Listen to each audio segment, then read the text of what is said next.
morning, people.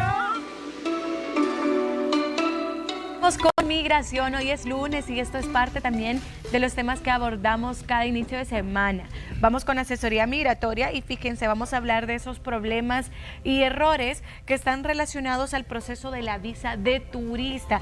Qué importante es conocer un poco al respecto porque probablemente más de alguno ha cometido algo de lo que vayamos a mencionar y desconoce si esto fue un error o fue lo correcto, ¿verdad? Así que está conmigo Josué Caleb Fortis para darnos esa asesoría migratoria. Bienvenido, Josué, ¿cómo está? Muchas gracias, buenos días. Estamos bien ya en este inicio de semana. Gracias, Josué. Gracias por acompañarnos. Hablemos un poco acerca de eso, ¿verdad? De esos errores comunes que se cometen, esos problemas también que hay. Y bueno, parte de eso también es el famoso formulario, que yo creo que es como por donde nosotros comenzamos, ¿verdad? Para adquirir esta visa y todo esto. Pero hay muchas personas que probablemente no saben inglés y lo llenan en español. ¿Esto será un error? Claro que sí, Pamela. De hecho, es el primer error que estaba en la lista, ¿verdad? Porque es algo que está sucediendo y pasa muchísimo en las aplicaciones de visa. Y lo seguimos mencionando porque muchas personas nos han solicitado, mire, y estos errores, ¿cuáles pueden ser los más comunes para yo no cometerlos? Uno de ellos es eso, y la instrucción que da la embajada es clara. Desde el año 2012 ellos emitieron un comunicado que indicaban que todo formulario de visa debería ser completado completamente al inglés. De hecho, antes de esa instrucción, en el 2010, 2011, todavía se podía completar en español. Pero muchas personas quedaron con esa idea y piensan que así se puede llenar todavía. Ya han pasado casi 12 años de eso y ha habido ese ajuste. Entonces, toda solicitud que deba llenarse debe ser en el idioma nativo del inglés.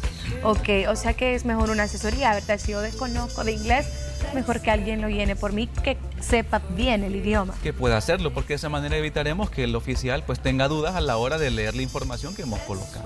Ok, perfecto. Hablemos también un poco, Josué, de por qué es un error confirmar el formulario mucho tiempo antes de la entrevista. Esto está pasando bastante y se ha agudizado después de la pandemia.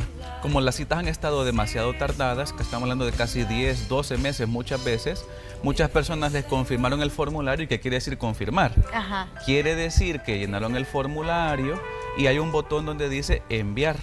Ajá. Cuando se le da el botón enviar a la embajada, le genera un código de barras. Quiere decir que ya lo recibieron ellos y la información se completó. Pero ¿qué sucede? Yo completé la información hoy, pero tengo mi cita dentro de 10 meses o 12 meses. Puede que en ese tiempo, en esos meses, la información haya variado. Y esto insistimos bastante porque muchas personas solamente le entregan el papel y le dicen váyase a la embajada tal día. Se quedan esperando tanto tiempo y vemos que cuando van a la embajada ya han cambiado de trabajo, ya han cambiado de situación financiera, a lo mejor han tenido un aumento de salario o a lo mejor estaban solteros, ahora están casados. Entonces hay circunstancias que pueden haber cambiado y eso puede ser importante porque si le damos una información al cónsul que ya está desfasado en el formulario, puede generarle confusión o pensar por qué estamos cambiando de datos. Y con este formulario, Josué, ¿por qué es importante ver que esté bien digitado y que nosotros también saquemos una copia de este? Porque de esa manera uno puede tener mayor control de la información que el cónsul va a leer. Y esto lo recalcamos muchísimo porque, increíble que parezca, me lo hemos repetido muchas veces, pero cada día vemos a tantas personas que les sigue pasando el mismo problema, porque muchos ofrecen ayudarle a las personas, pero no les muestran el contenido de los datos. Recordemos que la confirmación del formulario es una hoja con el código de barras, una hoja. Pero el formulario contiene hasta 5, 6 o 7 páginas dependiendo de la cantidad de información que nos vayan solicitando en base a nuestro perfil.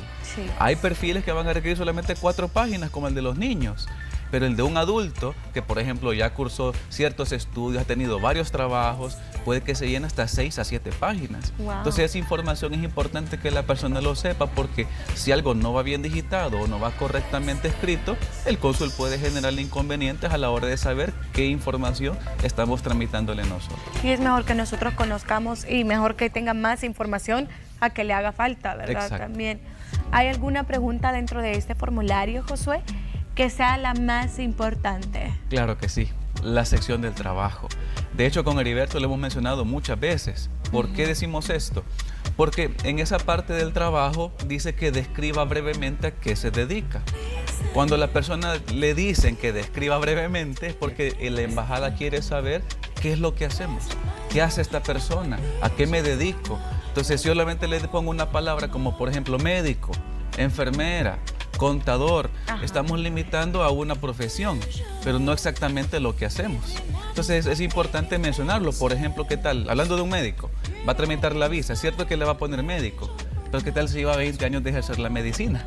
Ya es un detalle relevante que puede darle estabilidad a la hora de solicitar la visa. Entonces debo de ampliar más. Puede ampliar un poquito más en ese cuadro de información qué es lo que hace, el tiempo que lleva de ejercer su profesión, o algunos tienen, por ejemplo, trabajo en el Seguro Social, pero tienen adicional a eso un negocio, una clínica privada, o dan atención a pacientes privados. Entonces, son ingresos que se pueden sumar a la hora de la entrevista.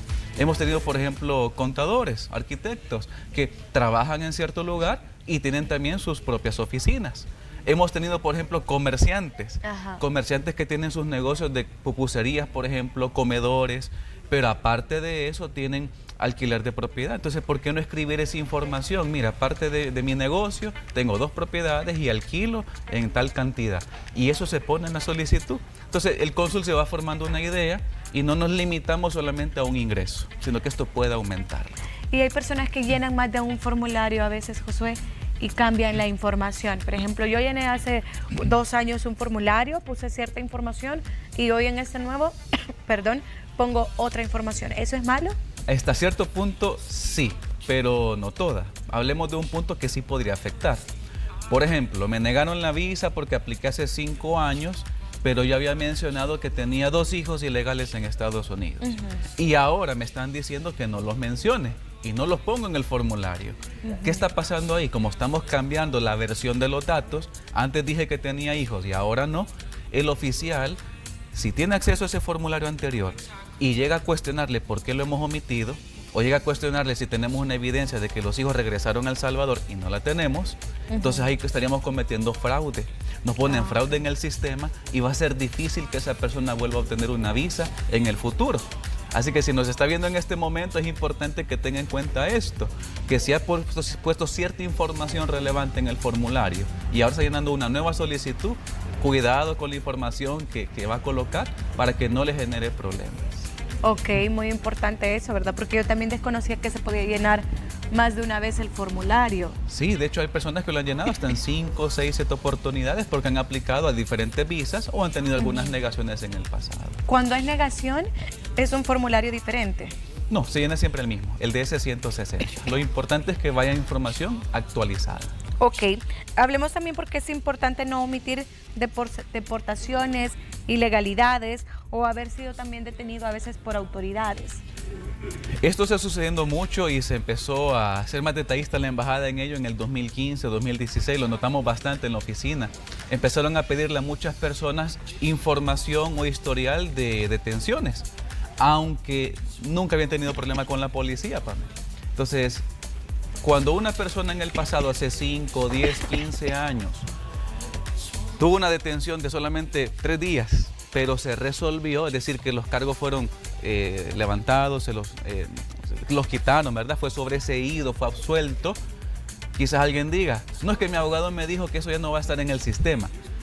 Es cierto que hasta cierto grado uno saca una solvencia y no le va a aparecer nada. La solvencia va a indicar que no tiene ningún problema con la justicia. Pero es mejor decirlo. Pero si la embajada accede al sistema, que también se comparte, ¿verdad?, con la policía o ciertos datos, va a ver que tuvo un problema en X años, aunque al día de hoy no tenga ese problema.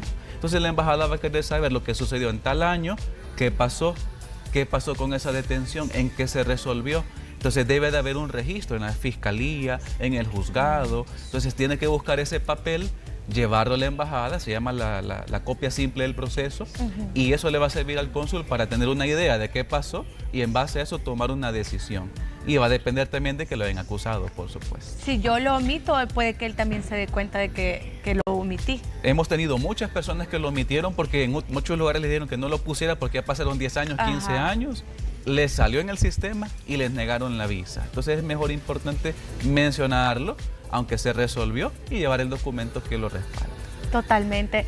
Bueno, todos están invitados también a que a través de nuestro WhatsApp 7893-7749 nos pongan sus consultas de acuerdo a esta asesoría migratoria, ¿verdad? Si quieren preguntar sobre el formulario, si quieren preguntar sobre la entrevista o alguna duda que tengan sobre migración, Josué se va a quedar con nosotros, ¿verdad? Para después hacer una segunda parte y ahí pues responder todas las dudas. ¿Le parece, Josué? Claro que sí, nos quedaremos. Ok, vamos a seguir con esta asesoría migratoria más adelante. Continuamos.